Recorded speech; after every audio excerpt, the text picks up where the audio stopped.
Buenas tardes, nosotros somos el grupo 3 y les vamos a hablar sobre la temperatura corporal. La medición de la temperatura corporal es de importancia para la detección de muchas enfermedades.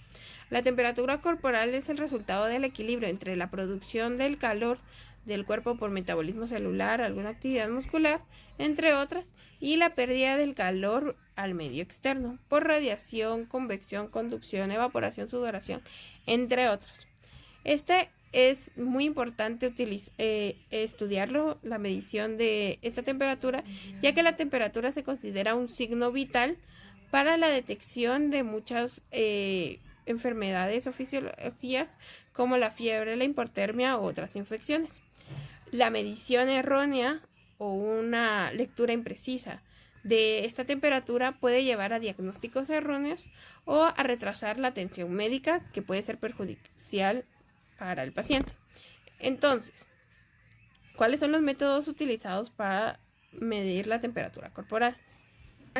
Actualmente se utilizan termómetros electrónicos digitales o infrarrojos. Estos ya que los termómetros de mercurio pues son de vidrio, tienden a romperse y pueden lastimar al paciente, además de que pues el mercurio pues es tóxico. El termómetro pues puede leerse en diferentes sitios. Uno de ellos es el oral y el rectal. El oral, se coloca el bulbo del termómetro bajo la lengua, se cierra la boca, se respira por la nariz y se mantiene el termómetro en posición por aproximadamente unos 3 minutos o hasta que suene un pitillo en el dispositivo. Pues es uno de los más utilizados en clínica por su exactitud. El rectal, por su lado, es especialmente utilizado en neonatos y en niños pequeños cuando se necesita una exactitud correcta. Pues se lubrica el bulbo con vaselina, se coloca al niño boca abajo, después se le separan los glúteos y se introduce el termómetro de 1 a 2.5 centímetros en el canal anal. Igualmente se esperan 3 minutos o hasta que suene el pitido. Debido a que pues el rectal es muy incómodo, también está el axilar, se utiliza solo cuando se requiere mucha exactitud. Otro de los sitios para medir es el axilar. En se coloca el termómetro en la axila, se presiona el brazo contra el cuerpo y se esperan 5 minutos o hasta que se escuche el pitillo. Ese es igual utilizado mucho en neonatos menores a los 4 años y niños menores a 4 años, ya que pues es más exacto y es menos incómodo para el niño. Otro pues es el frontal. El frontal pues es el más utilizado, pues, pero también pues es uno de los menos exactos. Pues mide la energía infrarroja, que es un poco más exacto que el de frente normal, y lo que hace pues es irradiar la frente en el centro de preferencia. Esta energía se recoge a través del lente y se convierte en el valor de temperatura que ya nos muestra el digital. Otro es las tiras plásticas, que lo que hacen es cambiar de color según la temperatura y se lee tras un minuto. El problema de pues es que es menos preciso y la temperatura es más la temperatura de la piel y no es corporal. Otro pues son los termómetros eléctricos de oído. Pues es muy fácil de usar, es un poco más preciso que el frontal, y lo que hace pues se inserta suavemente la punta en el canal auditivo y se apunta hacia el tímpano y ya se activa el termómetro hasta que suene. Muy bien, acaban de enseñaros los distintos métodos de medición para la temperatura corporal. Ahora, en esta tabla, vamos a ver la comparativa entre estos métodos de medición. Vamos a partir como referencia al método oral, que aunque no sea la más precisa a comparación de todos estos métodos, es la más utilizada y una de las más confiables. Entonces, tenemos como primer punto al método rectal, que presenta una diferencia de 0.3 a 0.6 grados centígrados más alta en comparación al método oral. Su precisión es muy exacta y es un método muy fiable utilizado en bebés y niños menores de 4 años. Continuamos con el método oído timpánica, que al igual que el anterior, presenta una diferencia de 0.3 a 0.6 grados centígrados más alta. En este caso, su precisión es variable. ¿Y por qué es esto?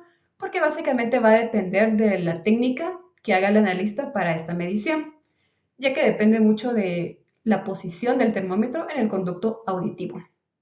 Continuamos con el método axilar, que a diferencia de los métodos anteriores, presenta una diferencia de 0.3 a 0.6 grados centígrados más baja.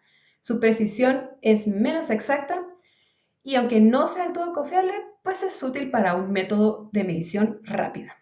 Por último, tenemos al método frontal, que al igual que el anterior, presenta una diferencia de 0,3 a 0,6 grados centígrados más baja. Su precisión es de moderada a alta.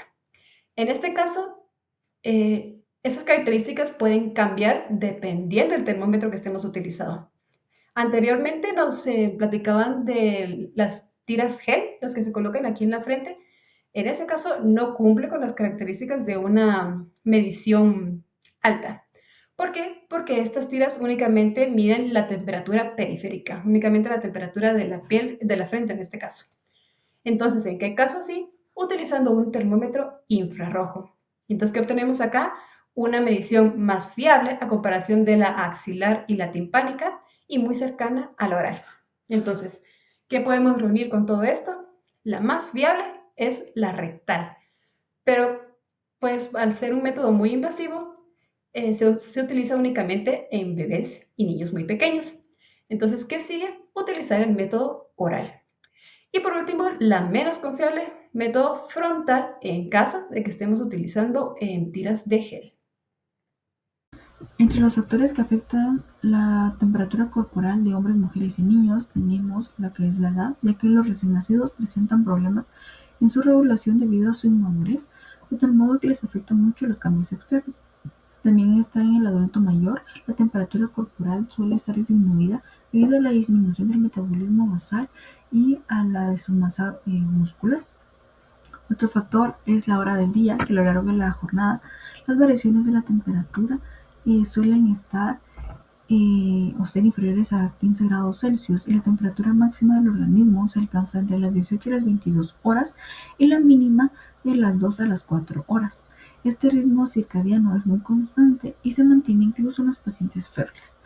También tenemos lo que es el sexo, ya que en las mujeres en su segunda mitad del ciclo, desde su ovulación hasta la menstruación, su temperatura se puede llegar a elevar de 0,3 grados Celsius a 0,5 grados Celsius. También les afecta lo que es el embarazo al elevarse ligeramente la temperatura debido al aumento sostenido de la progesterona. Y también cuando las mujeres entran al estado de menopausia, los cambios hormonales pueden causar alteraciones en la regulación térmica. En cambio, en los hombres, pues la hormona que contribuye al cambio de su metabolismo es la testosterona, ya que tiene mayor que el de la mujer y pues este influye en la generación de calor. Luego otros factores que influyen son los tratamientos farmacológicos, las enfermedades, la temperatura del ambiente, ya si es un día cálido o frío, la ropa que se lleva puesta, si tenemos una chumpa o ropa más ligera como una camiseta, o pues el ingerir alimentos calientes o fríos recientemente. Por ejemplo, cuando tomamos una sopa o comemos un helado. Y por último, pues depende del método de medición, ¿verdad? Por ejemplo, si lo medimos por el método axial, la humedad de la axila o la fricción puede influir mucho en el valor de la temperatura. Entonces, pues, todos estos son los factores que debemos tomar en cuenta en la toma de nuestra temperatura corporal. Bueno, estas serían nuestras referencias y muchas gracias por su atención.